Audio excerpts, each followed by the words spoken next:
So I think that betrayal is extremely powerful. Trust is relatively fragile. And that's why we're sort of swimming upstream when we try to fight against cynicism.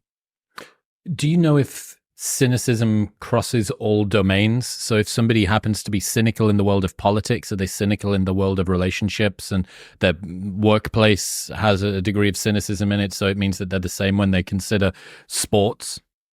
Cynicism can be measured as a trait. So you can say, like the questionnaire that I walked you through, there are some people who are more globally cynical than others, but we can also be cynical in a domain specific way. If you work in an organization where people really take advantage of one another and are constantly in competition, you'll be quite cynical there.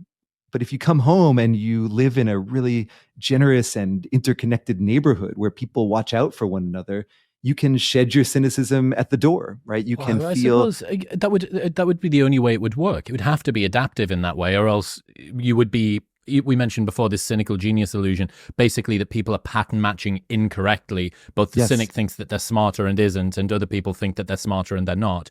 But Yeah. that's actually, as you said, they're inaccurate. A lot of their decisions about the world in terms of detecting liars are inaccurate. So I suppose that this ability to, at least for some people, at least some of the time in some situations, compartmentalize their cynicism helps to reduce the sort of infection and spread within your own life.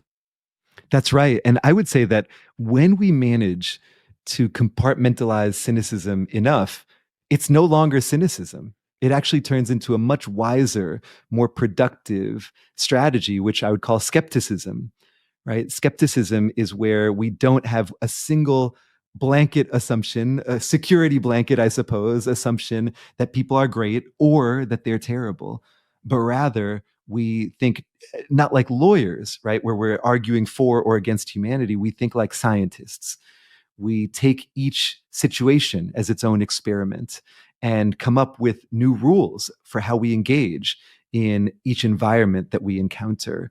Skepticism is the truly wise philosophy, in my opinion, when compared to either cynicism or gullibility. I think a lot of people, as you often do with lexical games, as soon as you say, well, you don't want to be cynical, you want to be skeptical, and they go, well, I'm not cynical, I am just skeptical.